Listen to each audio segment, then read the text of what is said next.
Good morning. Happy Veterans Day to all my fellow veterans out there. It is, well, I gotta put this other glove back on. It's cold is what it is. It's currently, all right, it's wear my army hat for my fellow veterans out there. Here we go. How about a little hoo-ah, right? It's currently 5:15 in the morning, 29 degrees in Parachute, Colorado. I've got a t-shirt and a thin jacket, reflective vest, my bee scenes things, some type of, I don't know, warm leggings, but and my running shoes. It's dark, the stars are out, it's beautiful. So I know anybody that listens to what I have to say this morning won't be able to really see me. And I'm all right with that. On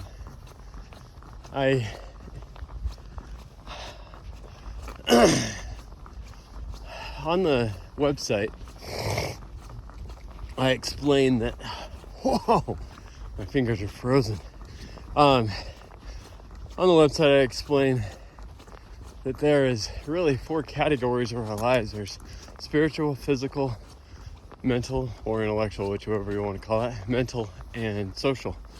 And we have the opportunity to become stronger in all of those. Well, last night's exercise, doing push-ups with kids, that was a great example of physical combined with social.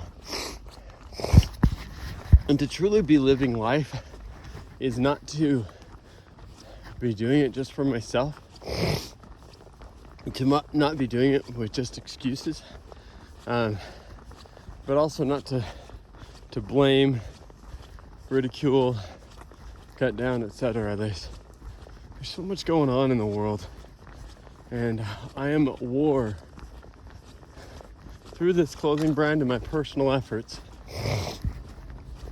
to fight against, look at that nice dark road, to fight against selfishness, disrespect, you name it. And so, like, as we come upon all the political adventure, we'll call it a political adventure, it's coming up. You know, in America, you got to be part of one of 2 parties because our system's really not set up to accept a 3rd or a 4th or a 5th. And while people outside of those 2 parties might be appealing, it's just not. It's so dark I can't even see the curb. I can feel the gutter. Anyway, it's not set up for that, but I sit here and I mull over things I've heard and seen, and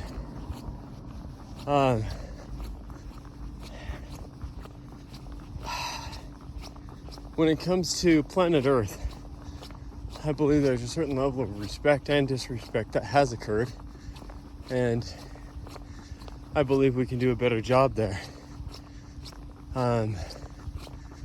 Both with animals, with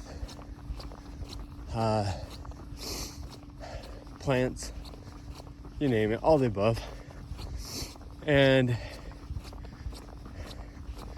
But I think the thing that bothers me the most is the ideology of some, and I call them extremists, that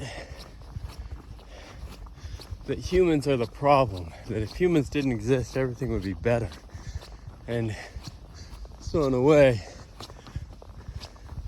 it's their logic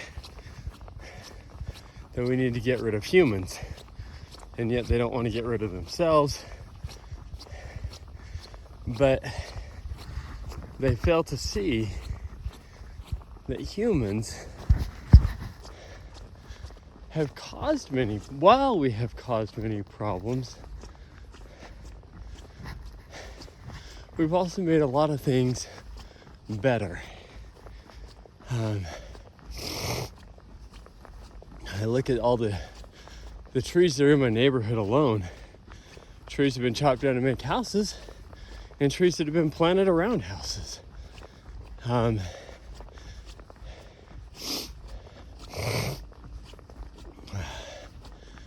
It's okay.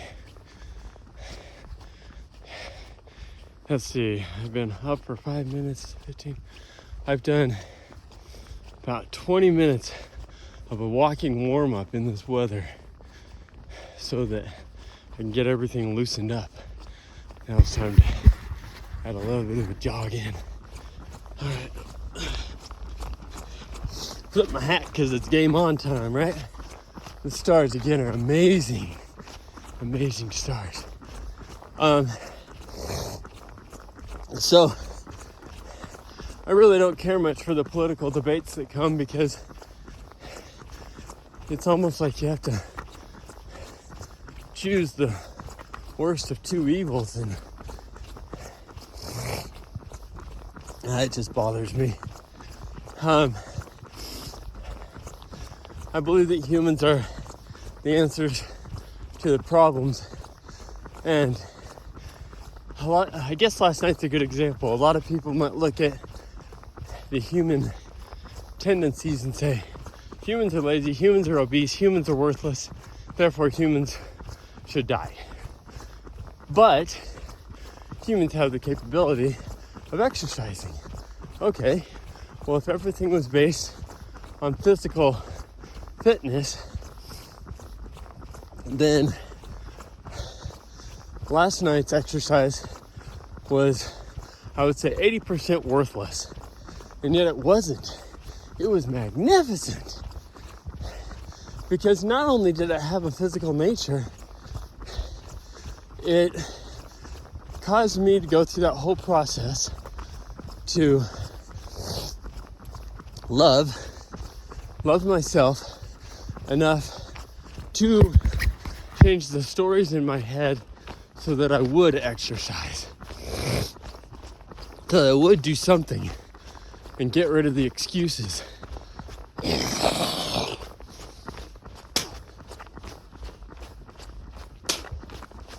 That's freaky when you're running along.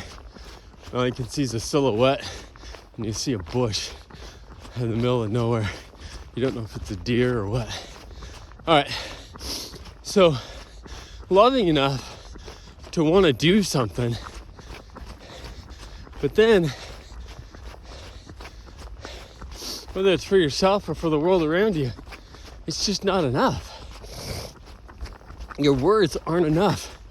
When you have people, like the whole idea of these street riots where you get in other people's ways, you know, that's your words, and you're stopping with your words. You've got action, but the right kind of action is not a forced action. You don't get in front of other people's lives randomly at weird places and stop them. Go to a legal place, do it there. Start petitions, like whatever, but I don't know. There's a lot of problems in the world today by the way people are going about it, and my goodness. A lot of people will say that they are doing what they should be doing, and they're doing it for more than just themselves. Well, I don't think they really are. I think that their view is limited. It's narrow-minded. And if they would broaden it to have a understanding of a bigger picture and of where more people are at, their approach to change would be more internal. It would be more by invitation than by force. And people would follow. I believe that people love truth, because ultimately truth, whether in your personal life that sets you free or in your actions upon the world, it makes the world more free. But anyway, I don't mean to ramble in that part of it of living too much, but love, live, lead, and lift. When you are living a truth, like that's what this whole YouTube channel, that's the medium or my source of reaching out to you is through these videos. But I'm not just talking, you know? It's anybody can talk. I chose to use the journey of me getting physically stronger through fitness of various types and being up when it's 29 degrees at 5 a.m. Actually got up at 4:45 so I could be out the door by 5. My face is numb. Like I choose to do these things not only because it's good for me, it's good for my brain to conquer my excuses. It's also good for me to show you that it's possible to make that change, even at 46 years old. And it's so critical that I show it every time I exercise, because if I just start making videos once I'm in really good shape in 2 or 3 years, then you'll see it, but then you'll want to quit because you won't have the results in weeks. And that's probably one of the biggest things here. When you truly love, you will live.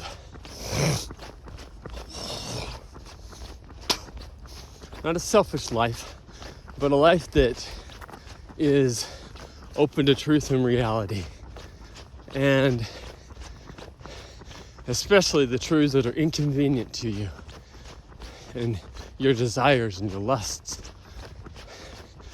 But then, once you're living that, and other people, just like in my video last night, those other kids, the ones that joined me in the beginning, they came because I invited them. When I talk to people about my clothing brand and invite them to buy a shirt inside my dental office, weirdest place ever to have a clothing brand store, right? But it works for right now. When I invite them to have a shirt, or I take a few minutes to explain it, they absolutely love it. Had a couple go out yesterday. A couple, like a married couple, but a couple shirts. And there were some of my older ones that were about dedication. And one of them to this lady battling cancer. Because I have a soft spot for cancer, I gave that one to her as a gift. But I love how they help people feel. You know, I had a patient I worked on for 6 hours yesterday, and she had picked up a dedication shirt on Wednesday. When I was treating her on Friday, she wore that to her appointment, and I love that.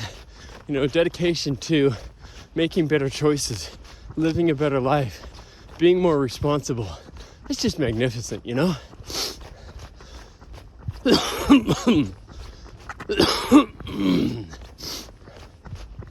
And so, the love, live, lead. When we lead, people instinctively, by their nature, will want to follow. And not everybody, of course not everybody. There's a lot of people that will want to live for themselves, or they won't want to accept reality, and they will fight it. They will fight it, they'll call you nasty things, you name it. But Um,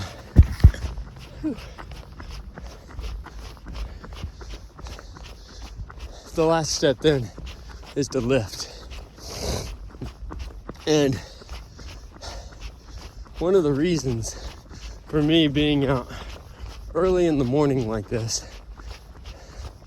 is, well, one, it brings back my veteran days when I was in the Army, and the story is, or the instruction is, be here at this time, and you think, I don't want to roll out of bed at 4:30 in the morning. I'm a doctor, for crying out loud. But your team, your unit, they're all instructed, regardless of age, regardless of rank, they're all instructed to be at a place at a certain day, a certain time, and to be ready. And so you do that. And it's so important to experience some misery in life. And if it's not happening to you, if you're not having the trials that other people have, it's beneficial to have something like this where you'll get up early and you'll be in the cold. You have a greater understanding of what it's like for other people who are suffering. And they're outside in the cold, for example, or they have to get up early, or whatever it is.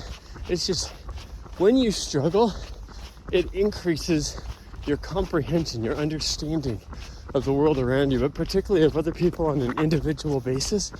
And it's, excuse me,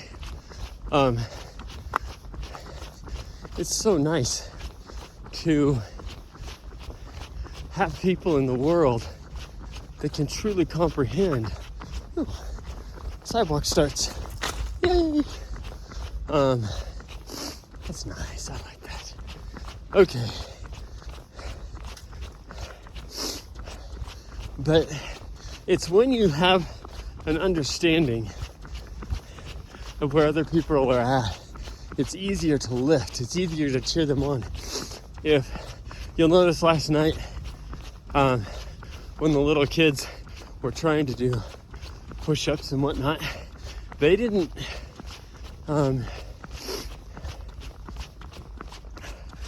yay! I need a photo for the thumbnail for this video. We'll go like that. Hey, I can't see the picture, I got my gloves on. Let's chilly. I don't know if that worked or not, whatever. We'll figure something out later if I have to. But when those little kiddos were,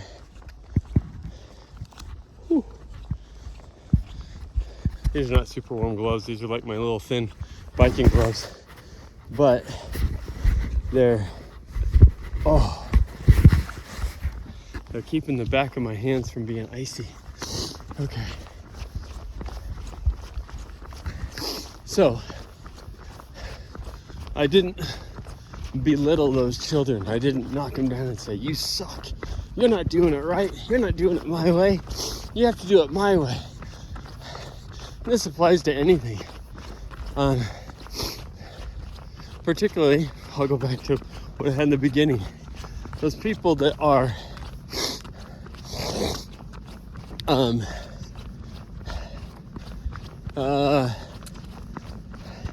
street riots, because they're trying to push their thinking on other people by force.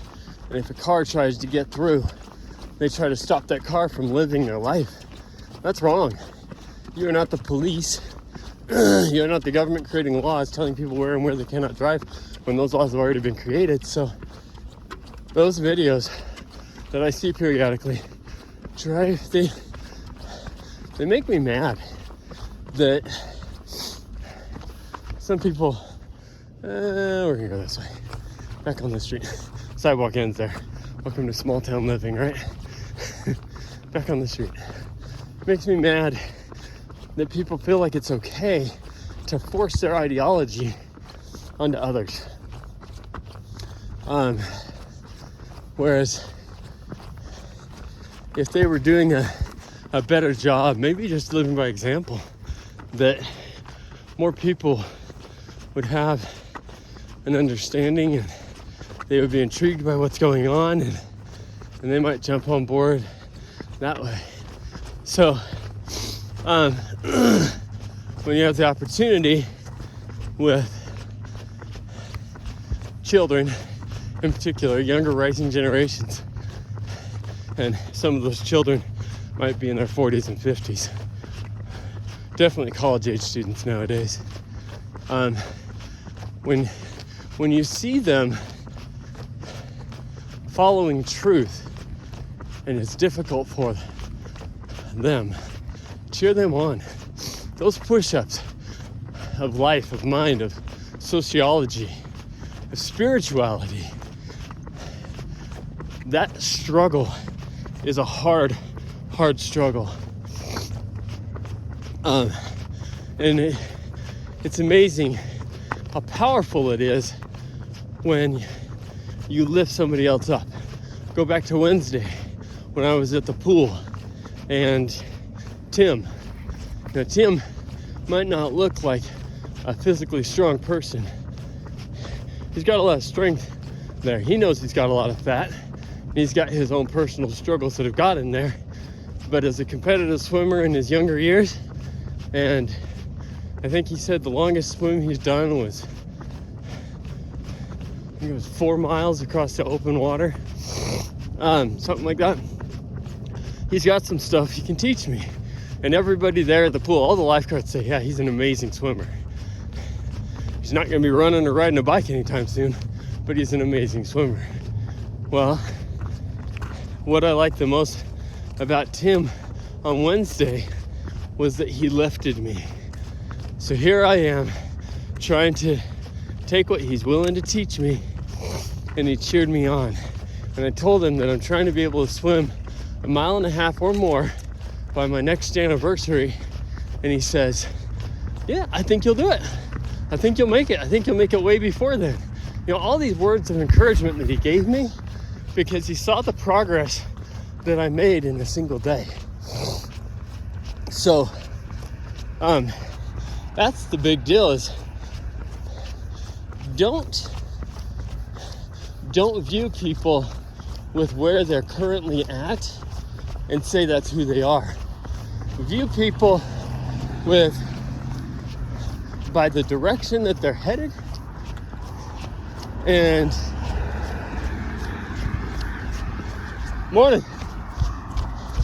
the direction that they're headed and the effort that they're putting into it.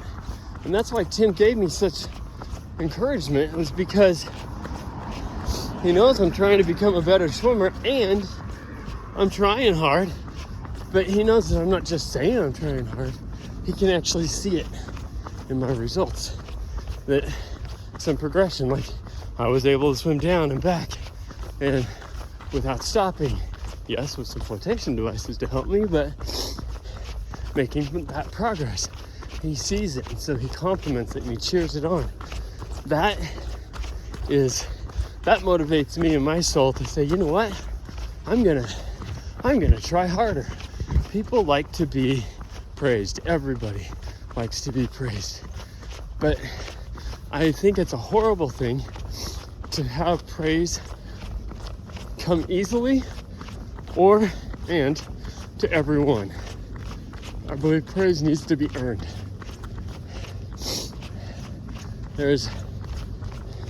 I'll have my kids sometimes say, well, Dad, I don't like it because you say nice things to them, but you don't say nice things to me, or you don't tell me I'm doing a good job.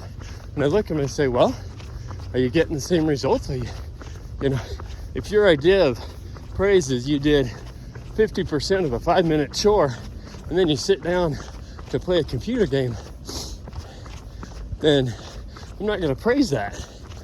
It's especially if you're a teenager, but even a child's capable of doing that. So if you want praise, you need to earn the praise. So I know I'm rambling in my thoughts here, but careful around this trailer. It's got stuff sticking out of it. Oh, there we go. That's a good trail. We'll take that one.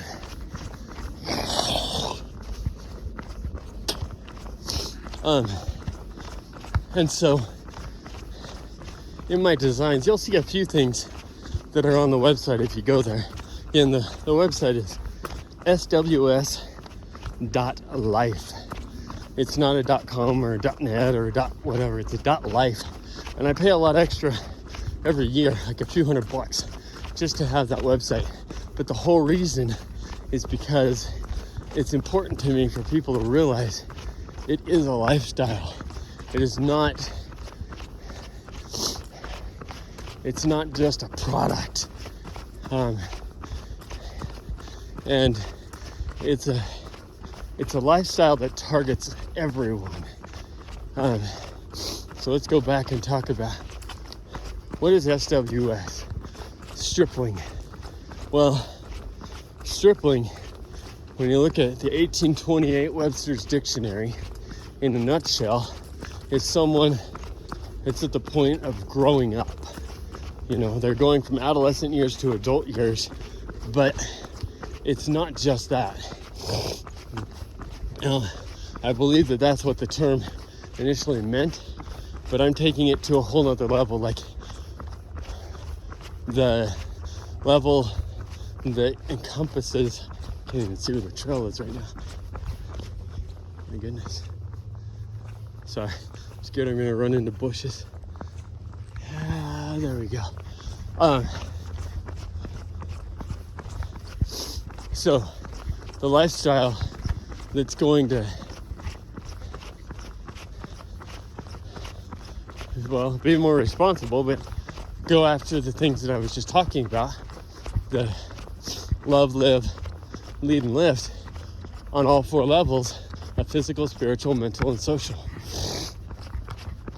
And so where does the word stripling come from? Well, it existed at least as old as when the King James version of the Bible was translated. And it's not a common word. It's a really weird word when you think about it, but I love it. So when sorry, I'm not a scriptorian here, but when King Saul got his armies against the Philistine armies, and it doesn't concern me too much about who attacked who or the relevance that has today. Just bear with me here in the story itself. And you've got this. I really think it's pretty funny because Goliath is escorted down into the valley by two guys. So, you know, there's clearly a problem there. And obviously gigantism wasn't normal, but I would be pretty timid about going up against somebody like Andre the Giant. But gigantism also comes with nearsightedness, so bad vision, and until you get up close. So I find the whole situation intriguing, but they didn't know those things back then. And so here you've got this entire army, and anybody in Saul's army could have said, yeah, I'll take on, Andre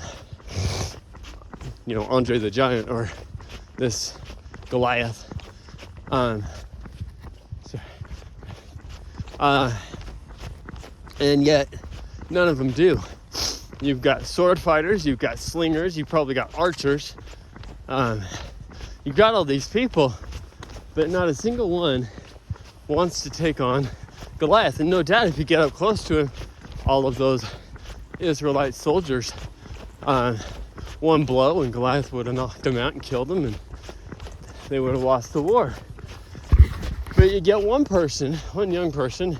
I can't imagine that David is the only kid to have ever used a sling in a culture where you have lots of shepherds and they all use slings. I can't imagine that he's the only one that's used a sling as a weapon and protected his flocks.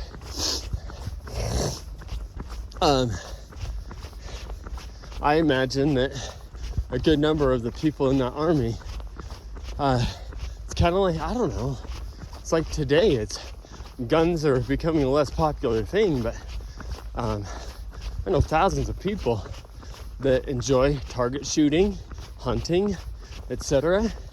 And even though I'm not a hunter, and even though I don't go target shooting outside of airsoft and paintball,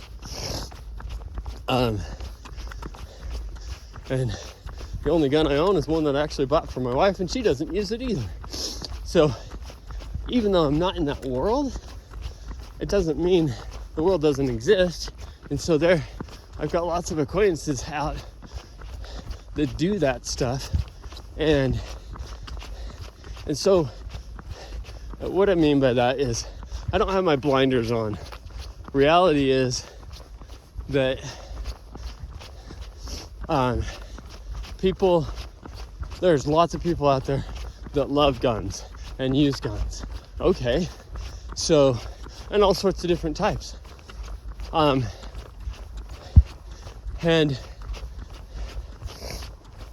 so it'd be like in David's time, there's lots of people that have slings. Not everybody, but lots of people do. Some are better than others, but it's a pretty common tool. So here you're in this war, and nobody's going against Goliath. They all have the tool. David is they all have the tool. No, excuse me, not all. A lot of them have that tool of a sling and rocks, and they're all soldiers. They're all grown-up soldiers. We're ready and able to fight. But then you got David, gotta fix this one. Perhaps the runt of the family, that was told to stay behind and tend to the flocks because you're not big like your brothers. You're not capable. And yet he's had some experiences with his sling, and he knows what he's capable of with a bear and a lion. And in his past years, probably recent past years. And so when he hears what's going on, he's like, hey bros, give me the latest news. What's going on? Why isn't there a war? I thought you guys were at war. And they tell him the story, and he thinks, who's gonna defile my God? And to him, it wasn't a matter of land at that point.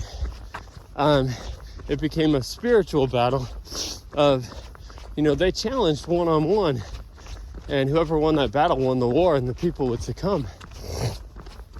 And yet no soldiers, no veteran soldiers, no active duty soldiers chose to take on that fight.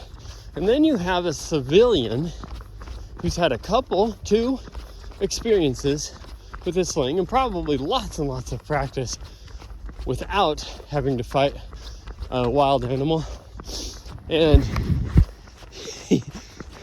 he goes straight to the king's tent and gets permission to talk to the king and says, I'll go fight this guy. And the guy's like, are you kidding? You wouldn't stand a chance. Look at you little twig. And he says, my God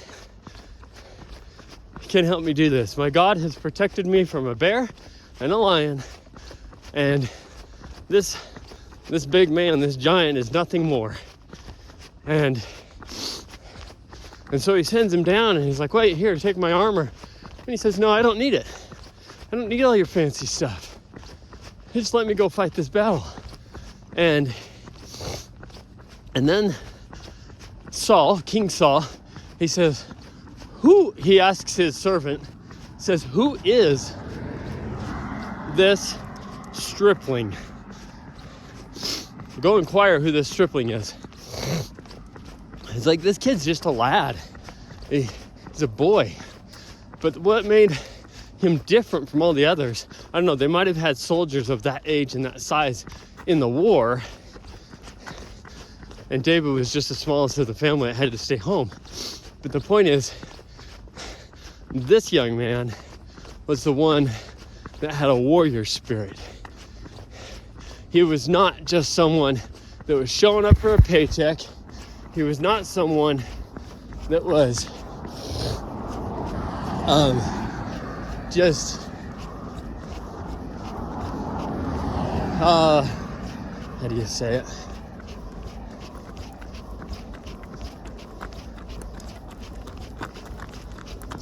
Yeah, he's not just showing up for a paycheck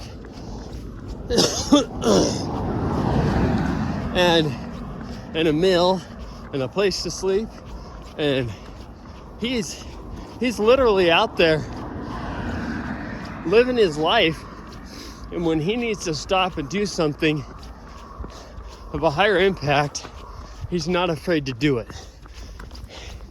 When there's someone that needs to step up to the plate, he's already done the training for that task.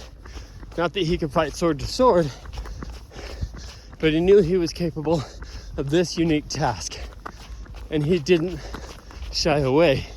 He wasn't, well, I didn't say he wasn't afraid, but his faith and his hope were greater than his fear. Enough that he was willing to love God, love his nation, love his freedom, love his family, love his right to freedom and religion, all of that. So he was willing to fight. And so he stands up and he gets out there. And he didn't attack the entire army. He didn't go and create a roadblock. He took on the one fight that was invited to be taken on. And at a young age, and with courage. So that is what a stripling is a person willing to grow up. Now I have customers at my dental office I've got a couple that are in their 50s and mid, like 56 years old, 6, that are still living with mom and dad. And it breaks my heart. And it's not because of how mom and dad have or have not raised them. That's part of it for sure. But it breaks my heart that these people don't want to grow up. They don't want to take on the struggle of adulthood. And it's really funny how for a few years there was this trending phrase of I'm adulting. Like, I'm buying my own clothes now. And you talk to people of my generation, I was buying my own clothes when I was 14. I was working every odd job I could before I was 14.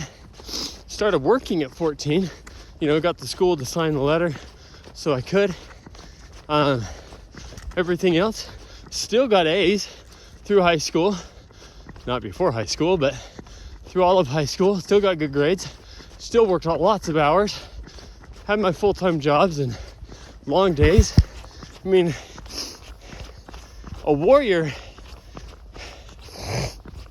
is not someone who changes for a day. A warrior is someone who trains and trains and trains and doesn't shrug off the responsibility of their own health or strength, physically, spiritually, mentally, or socially, and blame it on someone or something else. A warrior steps up and gets the job done. So in that example with David and Goliath, David was the only warrior on that field that day. Not King Saul, not anyone else in that army, just David. Okay.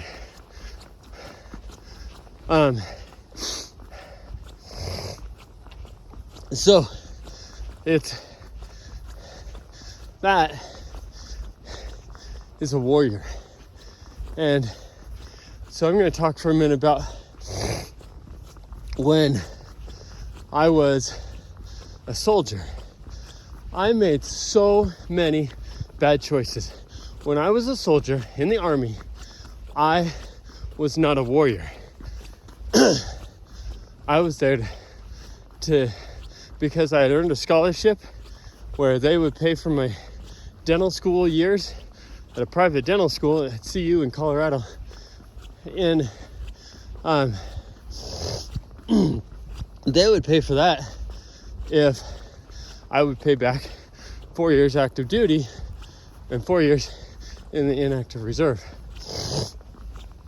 Well,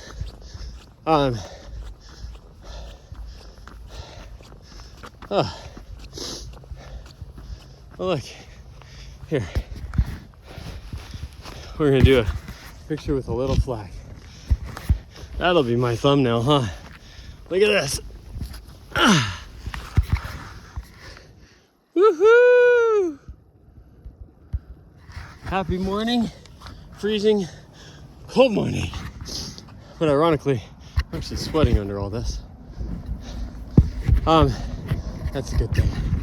So, and these are like the best video footage ever, right? Cameras all over the place, and it's amazing how much colder it is without that glove on. So, I was not a warrior when I was a soldier. I am a warrior now. What's the difference? How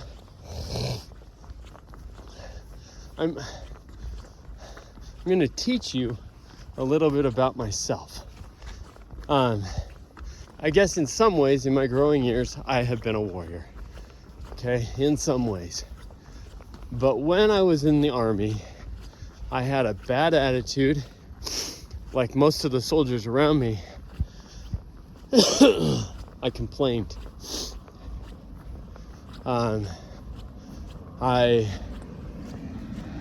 I would say, oh, I can't wait to get out, and this and that. I'm going to see if I can get these to blink. Oh, okay. Anyway.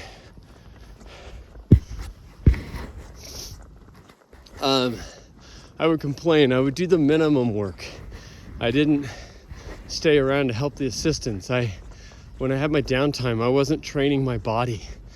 I would put very little effort into my body, very little effort into my spirit, the minimum work into my job, and pretty much zero effort into socialization. So, was it a good experience? Actually, yes, because despite my bad attitude, the Army still did a respectable job of helping to prepare me so that I was dentally capable of doing harder treatment cases, which now helps me to serve people in a rural area of Colorado. So, Hua Army, thank you. But,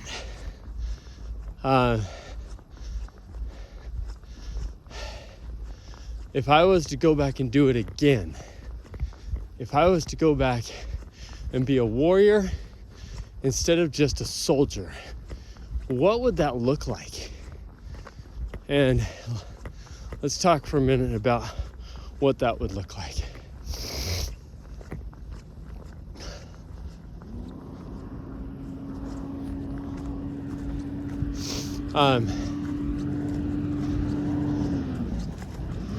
Wait for this guy to pass me.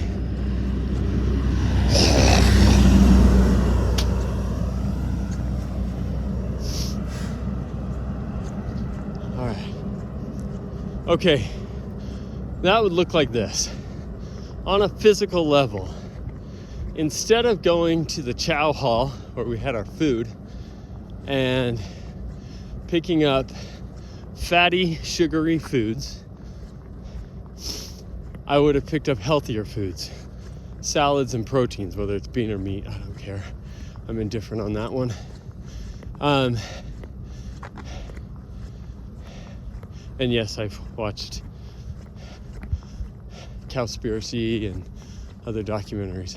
I understand the logic of some.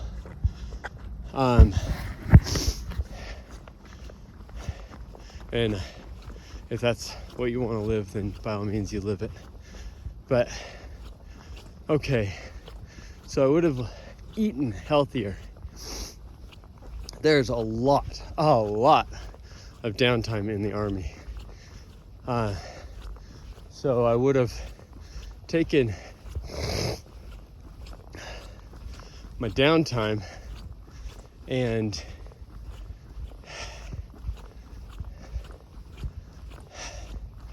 spent more time stretching, more time in the gym. I mean, they always have a gym available. It doesn't cost anything.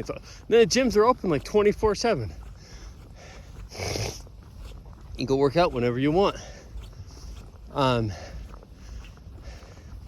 That would have been a physical warrior, where I would have trained myself on endurance, on strength, on flexibility, and I would have done all those things, one, out of respect and appreciation for the physical body that I've got, but also so that if the time ever came that my strength, my flexibility, or my endurance were ever needed or called upon, that then I could be like the young David, the stripling David, and I could step up and I could be there to help and serve. I could be the strength that's needed because I've already done the training to be that strength. I don't remember the guy's name, but I remember my exposure to the quote. I was in a restaurant while traveling in another state, and this big guy, like 6'3", 6'4", and huge, like lots of muscle, broad shoulders, everything. Just a big guy. He's wearing this shirt, and it says, "We do not rise to the level of our expectations, rather we fall to the level of our training." I loved that quote. So I share it frequently. David could not have been the awe-inspiring stripling to a king that he would actually one day replace had he not been physically, spiritually, and mentally and socially strong enough for that task. So David rose to the level of his training. Well, he fell to the level of his training, but his training was so exceptional that he went out and he conquered.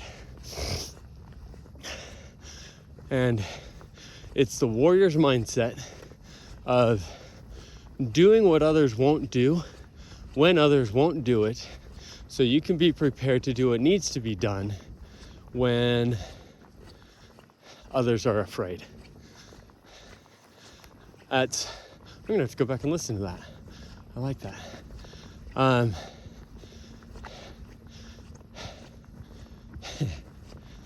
A little screenshot of that time spot so I can remember. Let's see, right there.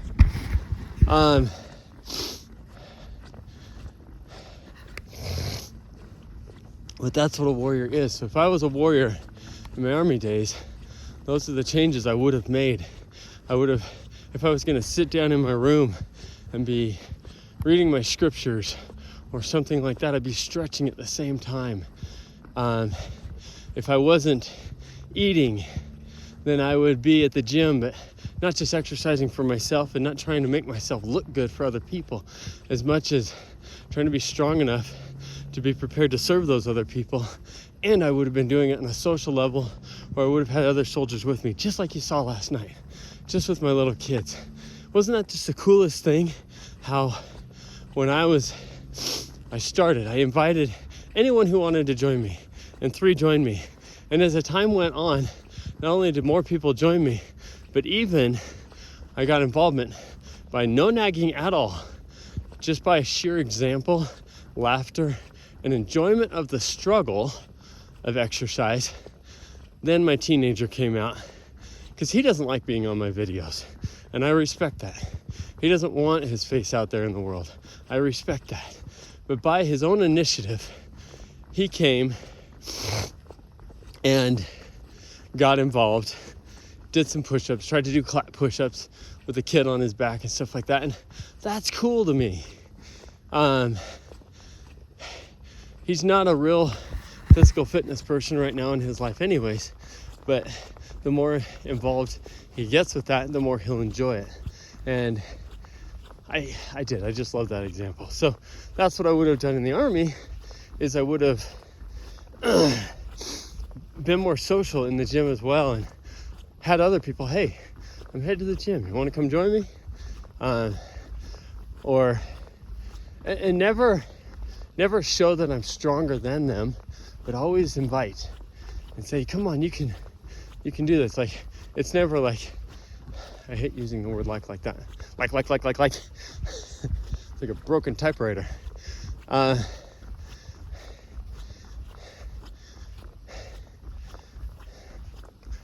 Anywho, I think you get that idea.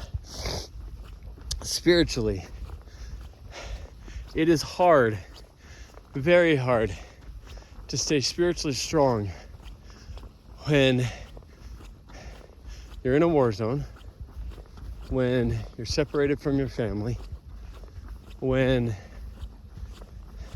you're depressed and in the slumps, when you're in an accusatory mindset and you want to blame your problems on the world. It's so easy to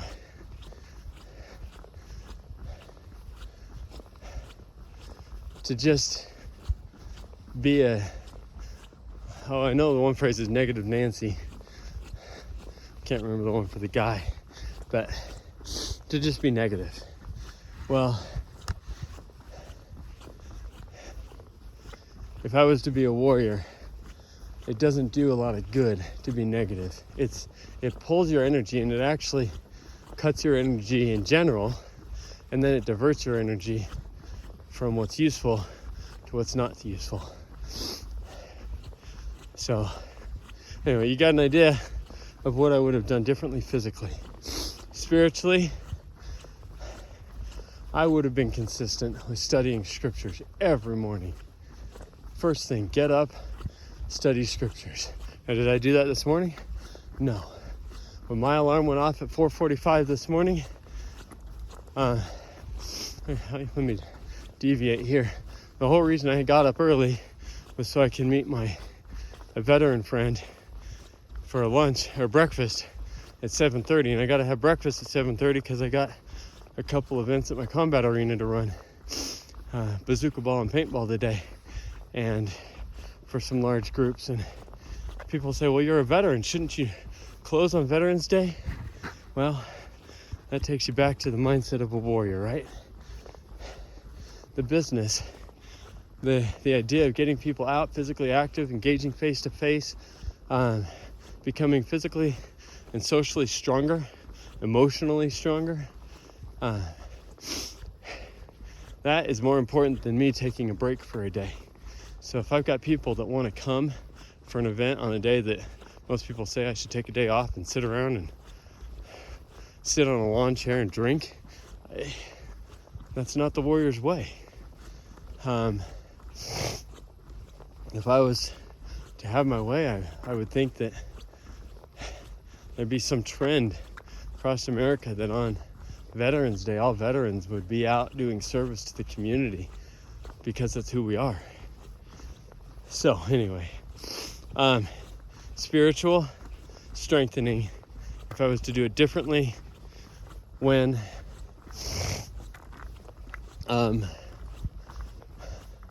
let's see, when I was in Iraq, I have to stop for a second and calculate so I'm not late for my breakfast. I think I started my clock at 5:15. I don't have my watch on, and I don't feel like stopping this video. 5:15, I think, is when I started, so 6:15, 7. Yeah, I got 2 hours. All right. So,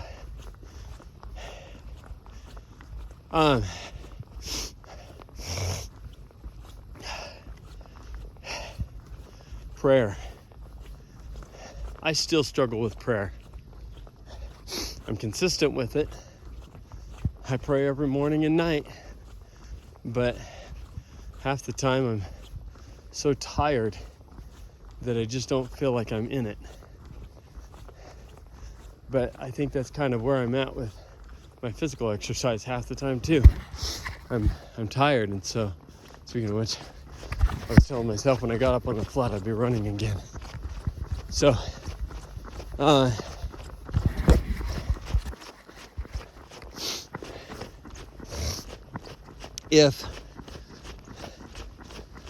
if I continue trying to be more more genuine, maybe genuine is the right word, more genuine in my prayers, then I will continue to have a strong... I had to stop and delete some videos so I could make room for them.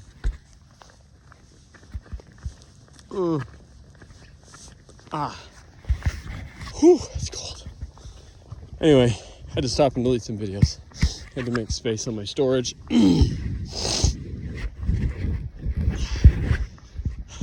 I was talking about spirituality, but you know, right now, the last few stars are starting to not disappear, just they can't be seen as well. Light's coming out, sun's coming up. It's probably now 30 degrees instead of 29.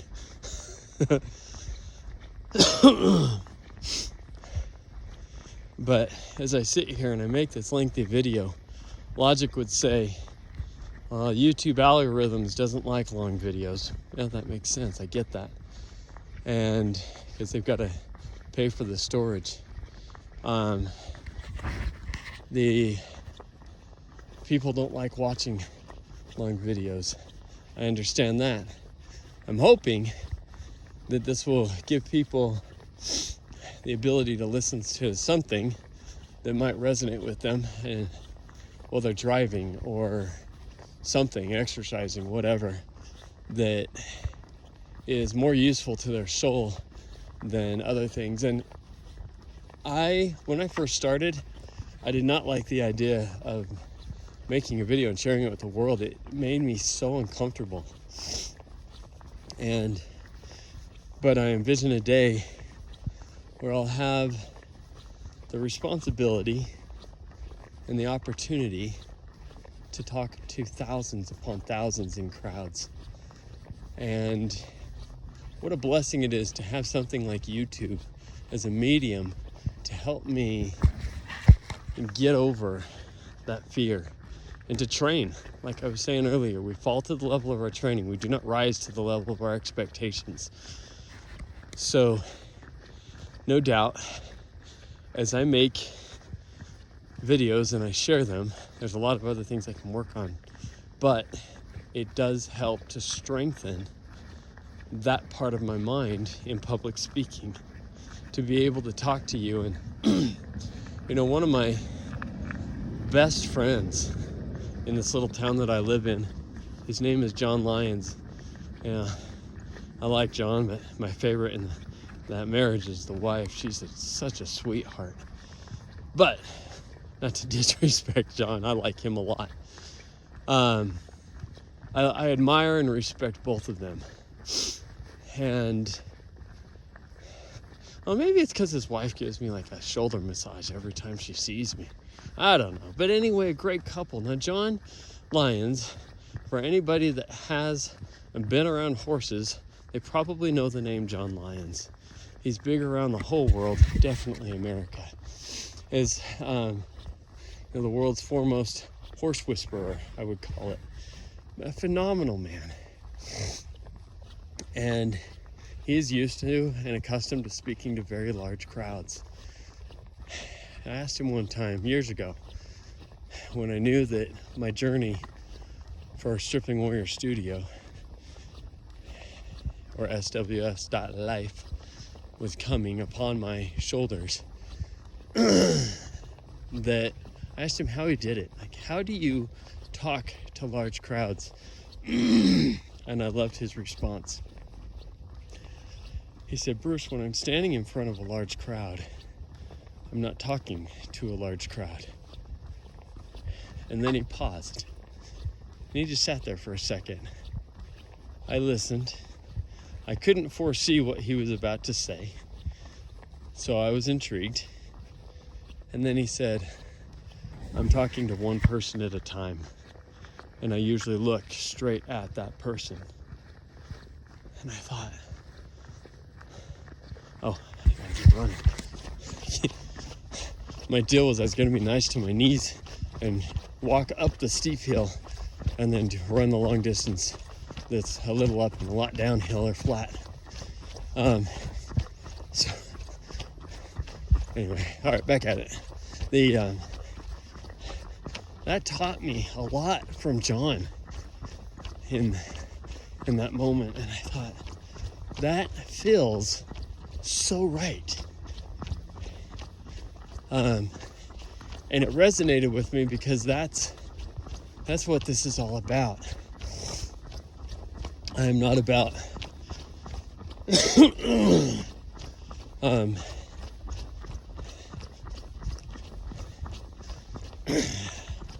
I don't know, I could be in a crowd of 2 or 1, or I could be in a crowd of millions. And I believe my heart would still be in the same place.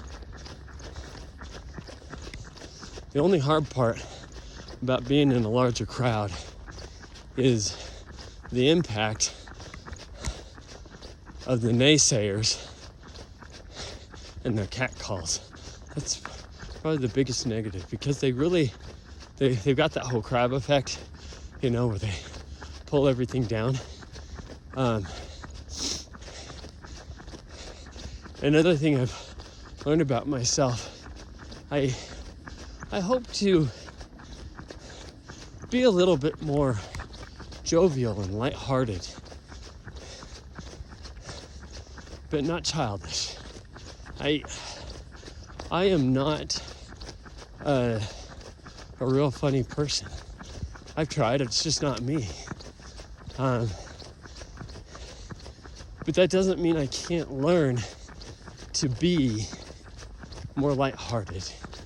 Like, some people just have that natural gift. One of my kids is this way. They have that natural gift. When they say something, it's just funny. They say the things that other people haven't thought of yet. And it's funny. I love it. But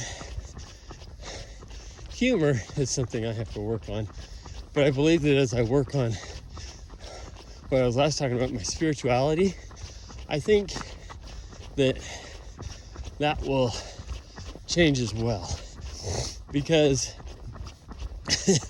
I think a lot of people think that God is serious, and they blame all of life's problems on God because they don't know God. I think God has a great sense of humor, and I'll leave it at that for now. But even though I've had loved ones die, commit suicide, die of cancer, I've huddled down in my house during tornadoes, I've been through a lot of just the yucky part of life circumstances, but that's not God. One of my one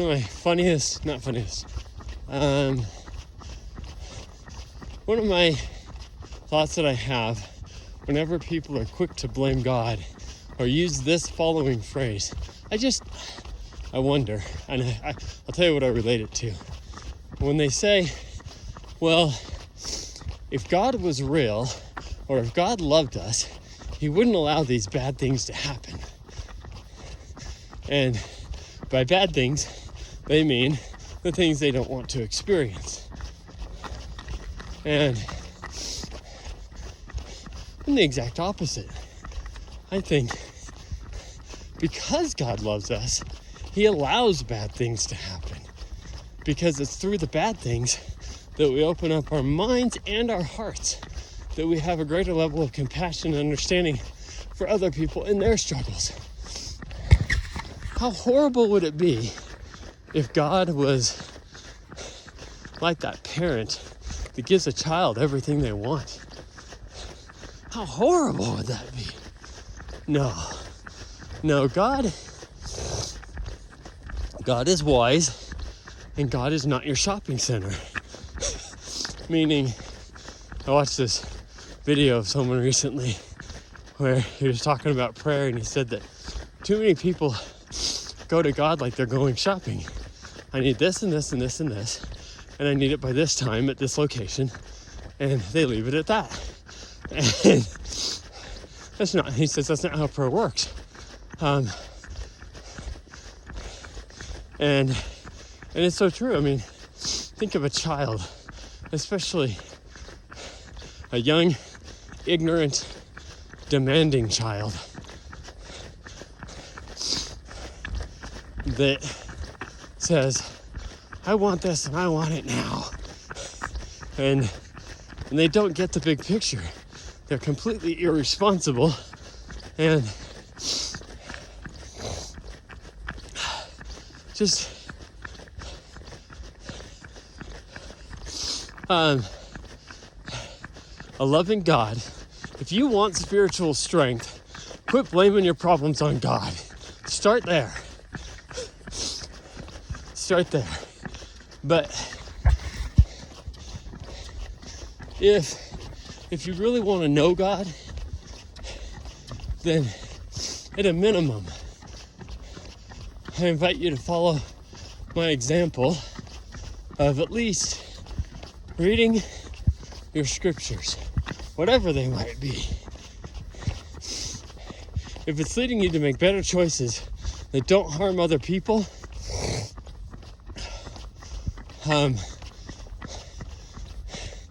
outside of self-defense,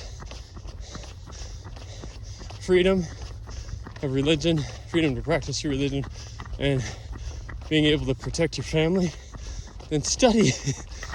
Yeah, notice those caveats in there, right? Then study some scriptures, even if it's just one verse or 1 minute every day. Oh, forget, that goes backwards. But study every day and put a prayer in every day. But change your prayers. Change your prayers from, God, I want this and this and this and this. Please give me this and this and this. It's like, God ain't your Santa. He's not Santa Claus. Let him be your God. Let him be the person in your eternal life that sees the bigger picture. And when he asks you to do things and you say, oh, that's too hard, I could never be a funny person, change the story in your head and say, okay,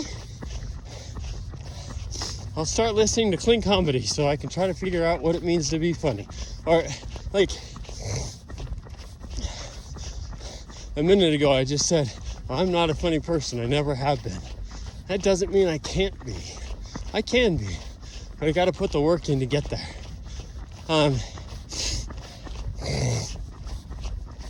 Okay, so but do those two things. If you want to be spiritually stronger, do those two things and see what happens. It's, if you really want to up the ante and really go in, then I invite you to fast, spiritually fast. Or you fast spiritually. My lips are numb. My fingers are numb. They hurt like crazy. My knees are pounding too. They hurt really bad. Not so bad I can't do this light jog. But, oh, I gotta tell you something cool that I learned. So I was watching this guy on an anatomy channel. It's like he's in an anatomy lab, and then he does these really good quality YouTube videos, and he teaches instruction on scientific principles, but he does it through anatomy, through the body. It's so cool. So anyway, one of the things he touched on that I didn't know was that when he called it zone 2 exercising, which is what I'm doing, where, and I learned this on his video too, I didn't know that. It's when you're exercising to the point that your heart rate is up enough that you're getting aerobic exercise, but you can still talk. Like for the first 20 minutes, your body's working on chewing up glucose and stuff like that. But after about 20 minutes, that's when it will start tapping into your fat cells, fat resources. And so that's why I'm trying to make it a point where, this is why I didn't work out yesterday. Instead of doing a small workout, not yesterday, the day before on Thursday, I didn't do anything with my legs on Thursday. I decided I'd try to save them for Saturday to see if I could get in more of a hilly run and a longer run, and instead of just a shorter run, and see what that would do for me. But the idea that he was saying was that after about 20 minutes, your body taps into burning fat. I'm like, that's great, because that's what I want to do. I want to burn more fat. And so I really like that idea. So going back to spiritual strength and with God, a physical fast, and it's really hard for me to say my F's because of my missing tooth right now. Implant is in and it's getting fixed, but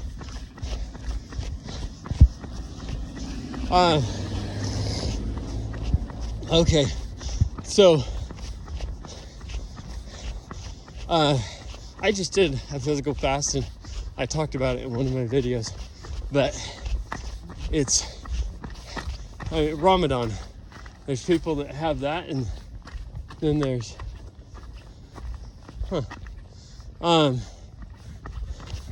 the legs hurt, especially these muscles right there, right in the front of the hip.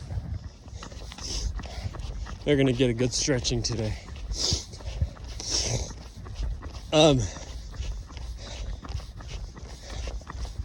So if it's Ramadan and it's like you don't do food during the daylight hours, you only do it at night, it's okay to drink water, or for me, no food or drink for 24 hours, whatever, it puts your physical body into a state of exhaustion or fatigue, and then your spirit has to make the choice to be stronger than your body.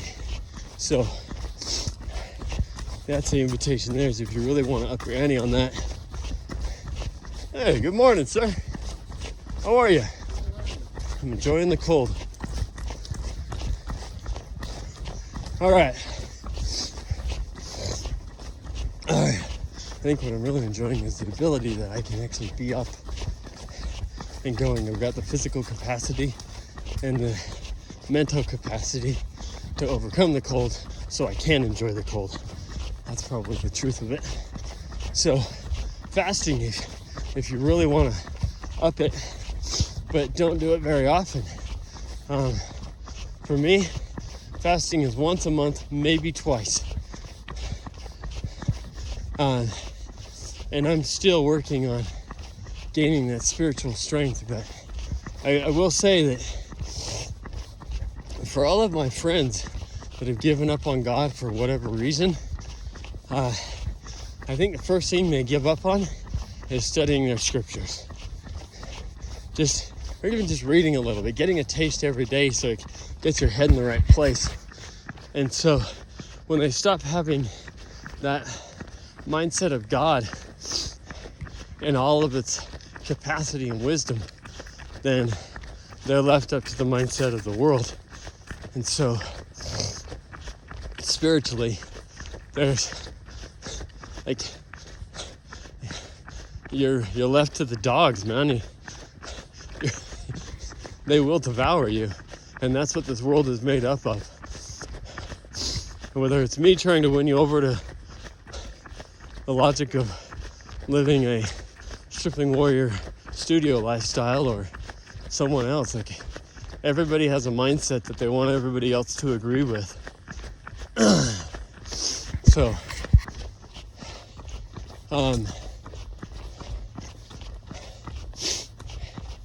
open up your spirit, your mind, and your heart. Open up your mind and your heart to be willing. Just try it out. and don't quit. That's the other thing. So I might not have really efficient prayers. Not efficient, that was the wrong word. I corrected that before. Efficient would be like time related. I would say effective or in-depth. Like most of the time I don't feel like I'm really tapping into and connecting with God. Sometimes yes, but most times no. And I think it comes down to my physical fatigue. I have everything shut out and whatnot. And maybe part of it's that I don't want to be there for an hour or two. Huh, beautiful. So anyway, we're all at different points on our journeys. What's the direction that you're headed? And what's the effort that you're putting in?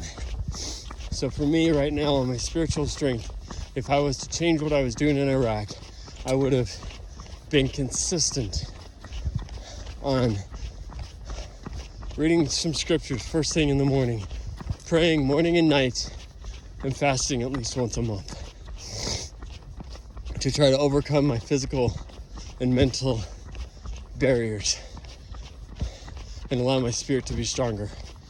And so that goes through, let's see, the physical, the spiritual, mental, I just would have cut complaining. I would have stopped all my whining and moaning. Oh, I hate my job. Oh, I hate the army. Oh, I hate this. Oh, I hate getting up early. This sucks. All the negative talk, I would have just stopped it. If I was to go back and do it again, I would have stopped all negative talk. I would have embraced where I was at. I mean, I put myself there, right? But I would have embraced it for the value that it had, and I would have strengthened so much more during those years. So that mental is pretty easy. It would have been a simple cut of that. And once you cut out all the negativity, it's amazing how the brain opens up and it's more malleable and flexible to embrace some other thinking. Like, hey, actually, this is pretty cool to get up and go running in the morning. Look at this, my brain can overpower my body, right? So mental can be a big deal, but the biggest thing is just get rid of the... Good morning. How are you? Good. I'm sorry if I'm startling your dogs.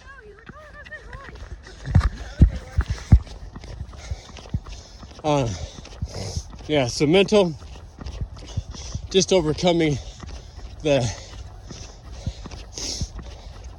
negative talking, and then you're there, right? Like, it's amazing. The magic happens after you get rid of all pessimism, all blaming, all negativity. That's when the magic happens mentally. And then socially is one. Sociology is something that I have failed at for the better part of 40 years. As a child, I was pretty good. Before my mom died when I was 8, I was really, really social. I had a lot of friends. After my mom died, my dad got married again. My stepmom's an amazing woman. I love my step siblings, but I think after that move, I had 2 friends. So I went from being someone that had lots and lots of friends, even though I was bullied as a kid. I had a couple dozen friends that it was hang out all the time and play soccer and play games and anyway, just enjoy life together. And we were buds. Run around the neighborhood playing stuff, and it was great. But then when we moved, I think I had 2 friends, Armand and Robbie. And when we moved again, that brought me into junior high and high school. I can think of Adam, maybe 2 or 3. people in there. Stuart, but just not a lot of friends. And I noticed when I reflect on it, the shift happened at that time. In college, missionary service, college, military time, I didn't create friendships. It's almost like I grew more and more distant. And so, one of the things I did here recently when I finished paying off all my business debt, which is so huge.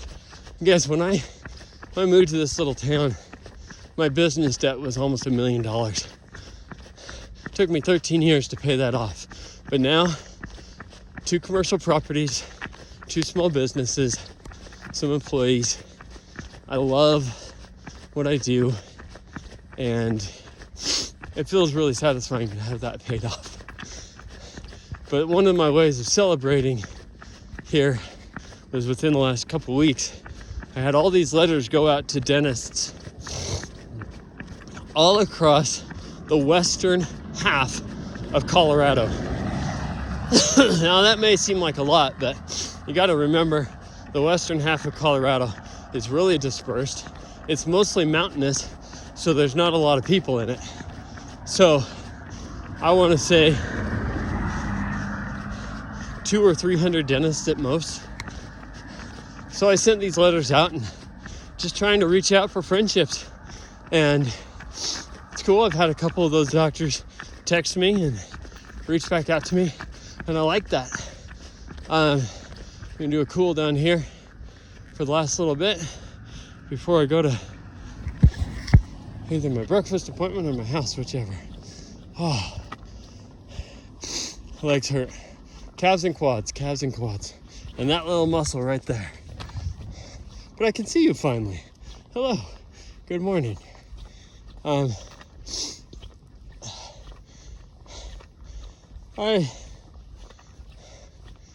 am working on sociology.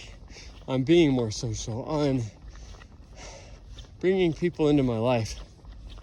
So here, I'm about to go to a free veterans breakfast. Thank you to Alpine Bank and the local golf course for hosting that. My friend Bob, I think he has one son. That son is a multi-millionaire that is, as Bob would say it, he's very self-centered and money-driven. And that's unfortunate. It's great that he's mastered the ability to produce money. It's not great that he struggles in the other areas. So I hope that changes for him and his father's sake. But I noticed when he was talking about his struggles with his relationship with his son, I thought, I'm struggling with my relationships with my friend Bob. I know him on an acquaintance level, but not really as a friend level. We've had a few long conversations here and there over the years because he's one of my neighbors. But I thought, what better idea than he was also in the Army. So what better idea than to go out to breakfast with him and just dedicate that time to getting to know one person a little bit better. It's good for me. It's good for me to strengthen my social muscle, my friendship muscle, to open up my heart. I mean, okay, so I was 8 years old, so that's 38 years ago when my mom died. And for 38 years, I've pretty much been a closed off box. Well, I'm at a point where I'm ready to change that. I'm ready to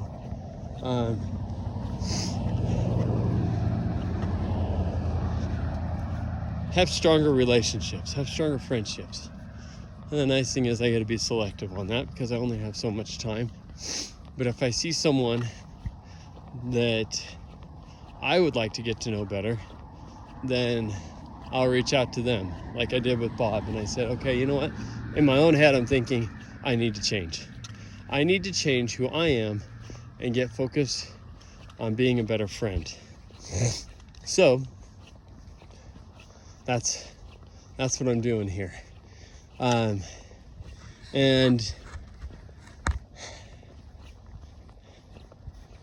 I think there's so much value in being a good friend and being a strong friend. But it really is a strength that I've lost touch with. And I think the biggest reason is I have to turn off this thing that says low battery mode. I think my phone is as frozen as my hands. Gonna lose that. All right. So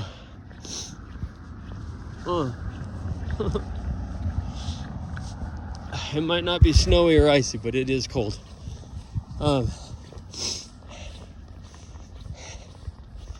So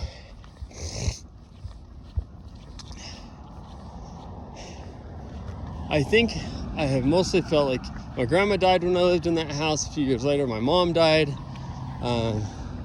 After a couple moves, my friend committed suicide. I feel like as I get to know people, they die. But the truth is, we all die.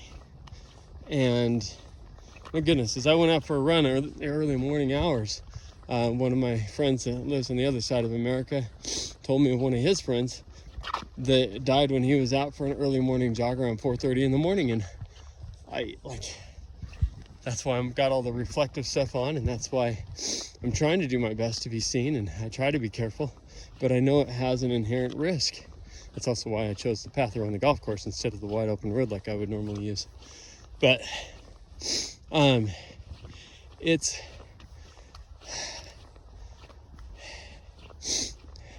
sorry, that was a little detour. Friendships. I'm at a point where I'm really ready to strengthen friendships, and I thought it was cool. Jake, he's a prosthodontist in a nearby town, and he texted me and he said, "Hey, when you're out in this area, let's hook up and go mountain biking together." I was like, "Great, I've got a mountain bike I got recently. I would love to do that. I'm an amateur, so don't take me off any jumps, but I would love to do that, and I like my collarbones." So anyway, I've got some changing to do in that realm, and that's one that I'm really pushing on right now. So to those of you in this YouTube world that do connect with me, though I can't see you in person, thank you for your support. You know, I know everybody says comment below and thumbs up and let's hit the algorithm. You know, I'm okay with this happening organically, and for anyone who takes the time to listen to this in its entirety, which is very long, thank you. I hope you understand a little bit more about what's in my heart of why I have created Stripling Warrior Studio and what it's all about.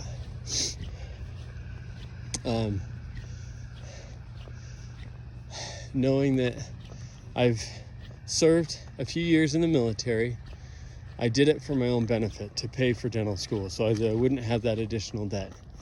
But I have left the soldier mentality, and I'm now living more of a warrior's mentality. And as a warrior, it's much easier to get beyond the idea of what's for me and getting my paycheck and showing up to work.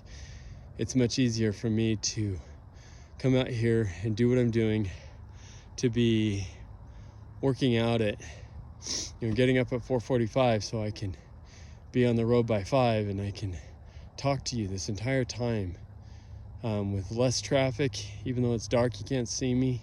It's cold, my fingers are not, I can't even feel from like my wrist up, they hurt. But I can be here with you. I can talk to you, I can share some thoughts that are in my head, and hopefully it inspires you to rise higher, to embrace the struggle, and actually to make the struggle the thing that you enjoy. And I love human potential. There's good and bad in every human being, and there's good and bad in societies at large. And there's good that's called evil, and evil that's called good, and there's good that's called good, and evil that's called evil. But I love our potential for good, and so to that end, I say I love you. Happy Veterans Day, and thanks. Bye.